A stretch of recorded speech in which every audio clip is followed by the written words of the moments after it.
Dun, dun, dun, dun, dun, dun, dun, dun, dun, dun, dun, dun, dun, dun, dun. Love and Hip Hop New York, Season 7, Episode 2.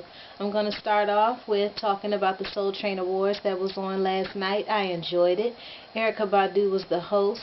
The best part of the show for me was Brandy. Brandy, she was amazing. She looked beautiful. She sang a lot of her hits, and she's just a good artist. I think she deserved the Lady of Soul award.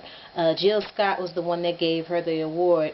Last year, Jill Scott won the Lady of Soul award. It was good. Dru Hill, they did the darn thing, and what's his name, Siska, he was looking good, looking really limber. But yeah, anything else I want to say? No, let me just go ahead and get into the show. Drewski, white boy, he's in the show. He got a girlfriend named Sky, but he trying to get some business going, so he's willing to flirt around with Bianca. Bianca, she willing to take somebody that she knows is in a relationship with somebody else. And Cardi B, she is like, yeah, she don't care either. So it made me not really like Cardi B anymore, because that's the stuff she do. You know that this dude has a woman or whatever, somebody that he lying with, playing with, whatever, and you want to be part of that. But I guess, she just trying to get money out of him anyway. But is that a good thing? I don't know. But anyway, Bianca talks to Drewski or whatever, because they knew each other 10 years ago and whatnot. And if she only 26, I know she young. She had that Chicken Noodle Soup song when she was 14, 15, as she said. So Drewski and her was talking when they was teenagers, and it looked like, she all talking about, and I ain't never do anything with him. So usually you do stuff with dudes that you hang around. But she's saying that she getting mixed signals, so she gonna end up wanting to talk to him or whatever. Snoop and J. Adrian, they having all kinds of problems, and to try to lower her insecurity, she decides to spend more time with her and hook up with Juelz and Kimbella.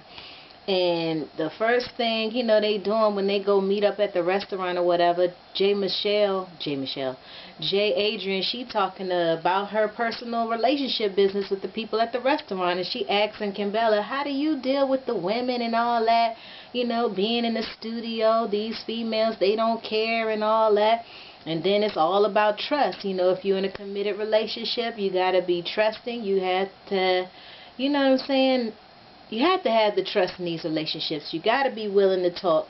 And you got to realize that you're making a choice to be in the relationship with a person.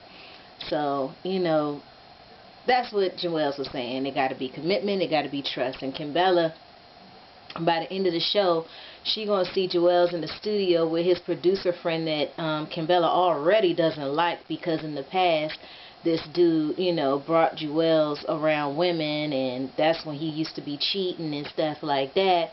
So, she pops up at the studio and basically kicks everybody out of the studio so she can talk to Juelz. And she basically, it seems a little insecure to me, because you knew he was going back in the studio. You know what's going on. When you walked in the studio, wasn't no female sitting next to him, shaking the booty on him or nothing. So, it's like she got to calm down.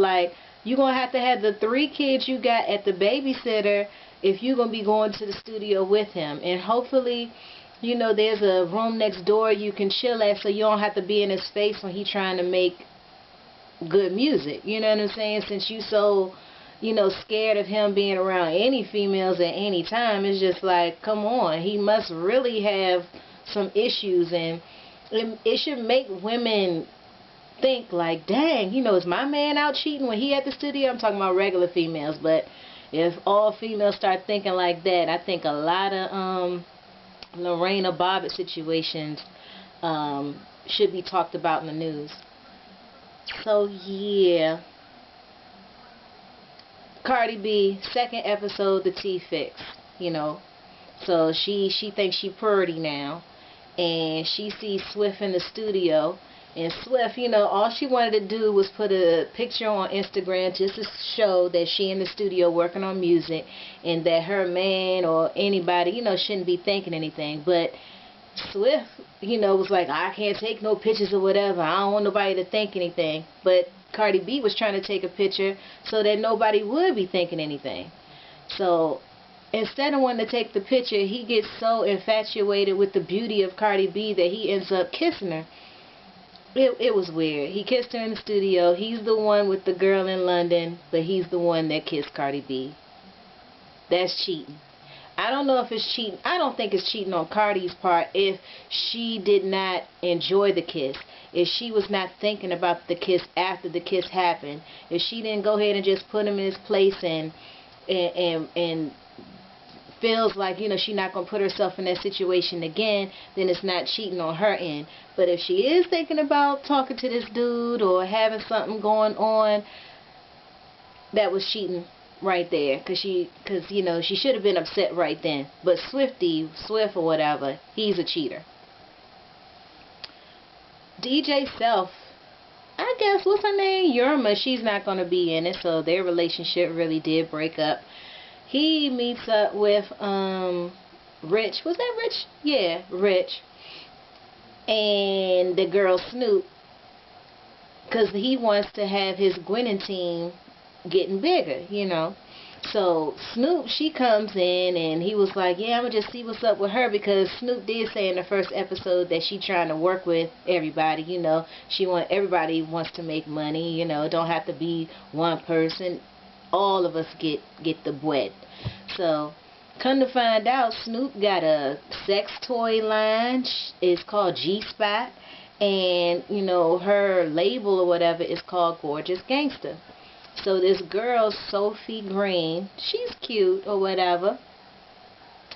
Self is the one that, kind of was already talking to her or whatever, but she comes over to the table and introduces herself, and Snoop, off top started talking to her, and the girl knew her from The Wire, so it's like that's how she gets a lot of perks, I guess, in life.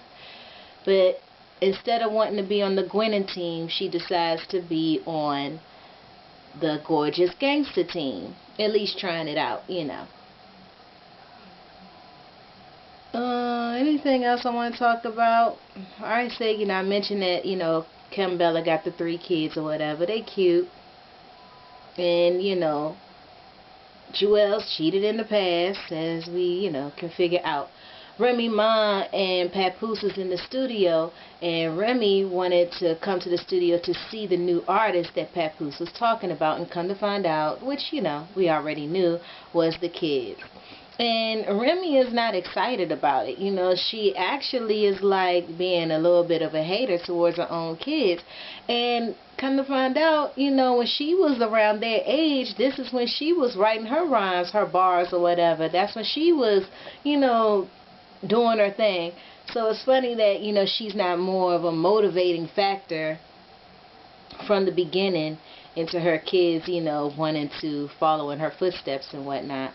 So, she said, before I, put some faith in you guys, I got to hear what y'all got. So they end up, time went by, they got their stuff together, and they both sounded pretty good to me, both of the kids. But they was cussing and doing their thing, and Papoose is like, it's about expressing yourself. So curse words means expressing yourself. I don't think they had to curse, but, it is what it is. And Cardi B, when Cardi B and Bianca met up, she all worried about, how white dudes are in bed. And when Bianca finds out what it's like, because, she don't mind her friend Bianca taking some other woman's man, she was like, let her know, because she might be in the wrong side of the game. Instead of the dudes that she with, maybe she should go to the lighter skin, lighter than her own complexion. Stevie, I didn't say that the last episode, but I did see the commercial that Stevie gonna have his own little show.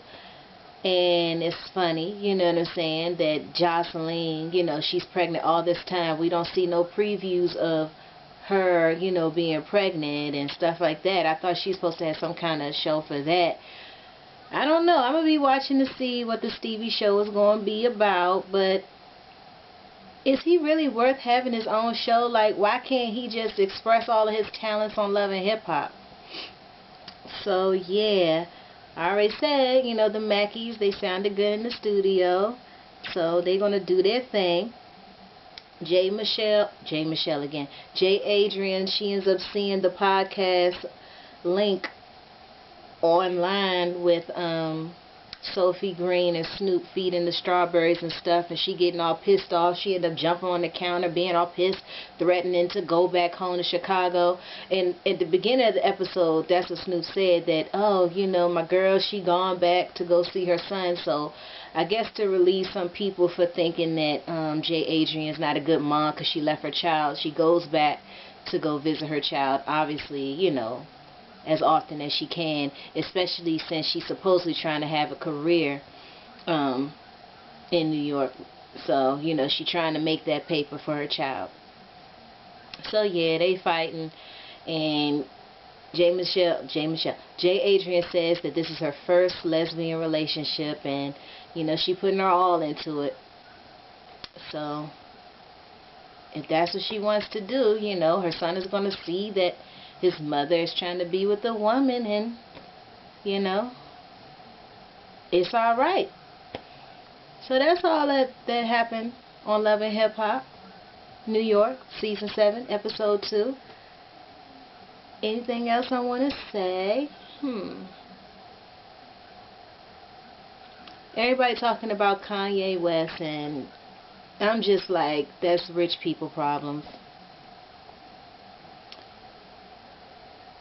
It's just too crazy. And, you know, the thing that just happened with his wife, you know, her being robbed, it's just a lot of things going on. But it's just so funny, like, their issues, they're going to make money from their issues, and the issues and problems that I have in my life, I'm not making no money from it, so I can't give it but so much energy, because I'm wondering where my check's at, you know.